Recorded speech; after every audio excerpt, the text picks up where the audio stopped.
Saudara-saudari yang terkasih, kita jumpa lagi dalam Pelita Hati Dehonian Channel hari ini, Sabtu 24 Januari 2026, Pekan Biasa yang kedua, bertepatan dengan peringatan wajib Santo Fransiskus dari Sales.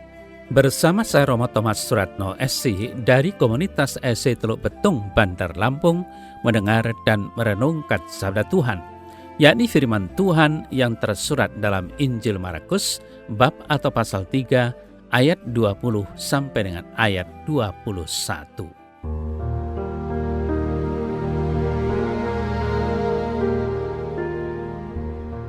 Pada suatu ketika, Yesus masuk ke sebuah rumah. Maka datanglah orang banyak berkerumun pula, sehingga makan pun mereka tidak dapat. Waktu kaum keluarganya mendengar hal itu, mereka datang hendak mengambil dia, sebab kata mereka, ia tidak waras lagi.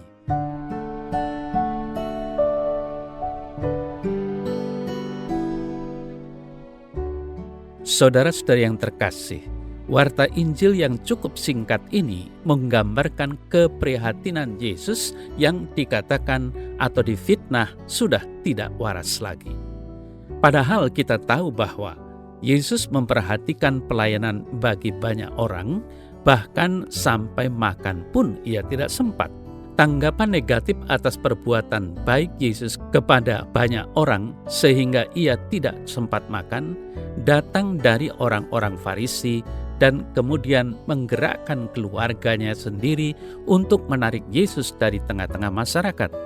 Karena mereka telah menuduh Yesus tidak waras lagi. Pernyataan ini sungguh menyakitkan. Saudara-saudari yang terkasih, Yesus yang adalah Tuhan di atas segala Tuhan, Raja di atas segala Raja, difitnah. Sebab kata mereka, ia tidak waras lagi. Padahal sekali lagi, Yesus melakukan hal yang benar dan baik. Yesus menyembuhkan orang yang sakit. Yesus membebaskan orang yang terikat atau terbelenggu oleh kuasa kegelapan. Tetapi, apa yang terjadi? Orang-orang Farisi, ahli-ahli Taurat, dan orang-orang banyak memfitnah Yesus dan berkata, Yesus menyembuhkan orang dengan memakai Beelzebul. Dengan lain kata, mereka menganggap Yesus melakukan penyembuhan dengan memakai penghulu setan. Dan yang menarik lagi di sini, Yesus tidak terganggu. Yesus tidak marah-marah, sama sekali tidak. Lalu pertanyaan saya sederhana, kalau Yesus saja difitnah, siapa kita yang meminta pengecualian agar kita bebas dari fitnahan? Kalaulah kita difitnah, kita marah sama Tuhan dan berkata, Tuhan, hati saya luka, sakit. Bayangkan bahwa saya sudah berbuat baik, bayangkan bahwa saya sudah melayani, tiba-tiba saya difitnah. Di sini kita bisa belajar dari Yesus supaya kita tetap berbesar hati walaupun difitnah. Itulah resiko kalau kita siap menjadi murid Yesus. Berarti kita siap juga kena fitnah. Saudara yang terkasih, Yesus tetap tenang dalam menghadapi fitnah. Meskipun keluarga Yesus dan orang-orang di sekitarnya gelisah, dikatakan tadi, waktu kaum keluarganya mendengar hal itu, mereka datang hendak mengambil dia, sebab kata mereka ia tidak waras lagi. Jadi, bisa kita lihat bahwa orang-orang menganggap Yesus sudah tidak waras lagi. Orang-orang menuduh Yesus kerasukan Beelzebul dan keluarganya panik. Maria sebagai ibunya dan Yusuf sebagai ayahnya dan saudara yang lain merasa, "Duh, kenapa ini? Kok dikatakan Yesus sudah tidak waras? Kok dikatakan Yesus kerasukan Beelzebul?" Keluarga Yesus berpikir, kita ambil saja Yesus dari tengah-tengah mereka. Dalam situasi yang seperti ini, Yesus tetap tenang. Yesus tidak marah dan tersinggung. Yesus tidak coba membalas yang jahat dengan yang jahat, atau menantang mereka. Siapa itu yang ngomong? Buktikan siapa yang lebih benar daripada kita.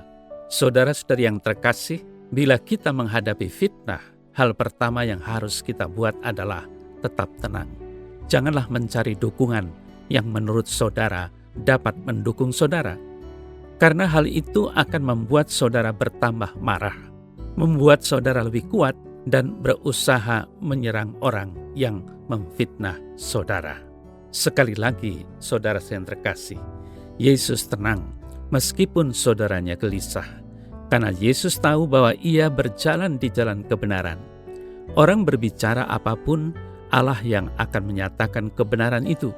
Jadi, hal pertama saat kita menghadapi fitnah adalah tetap tenang seperti Yesus. Kalaulah Yesus saja menghadapi fitnah, kenapa kita harus lari dari fitnah? Kenapa kita harus menangis di tengah-tengah fitnahan yang terjadi? Kenapa kita harus kecewa? Dengan hal ini mau mengingatkan kita bahwa Yesus melayani. Ia menyembuhkan, namun orang mengatakan bahwa ia kerasukan setan. Yesus tidak waras. Suara manusiawi, hatinya pastilah sakit, menangis, tetapi Yesus tetap tenang. Mengapa ia tetap tenang? Karena kebenaran selalu akan dibela oleh Allah sendiri. Saudara-saudari yang terkasih, dalam keseharian hidup kita, hal serupa bisa muncul. Tidak semua pelayanan kita mendapat dukungan dari sesama dan saudara kita. Bahkan boleh jadi mereka menuduh kita yang bukan-bukan. Dalam kesempatan ini kita diundang untuk melihat pengalaman Yesus.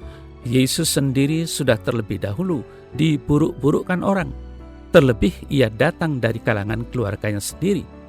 Namun Yesus tetap bertahan untuk melakukan hal yang baik.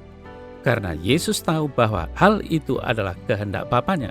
Maka mari tetap setia pada perbuatan baik, meskipun tantangan datang dari orang-orang terdekat kita.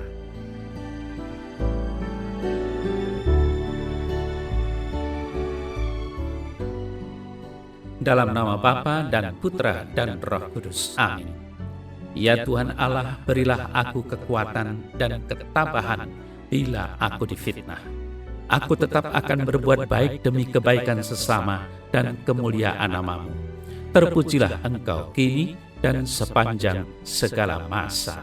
Amin. Semoga Allah yang Maha Kuasa memberkati saudara dalam nama Bapa dan Putra dan Roh Kudus. Amin.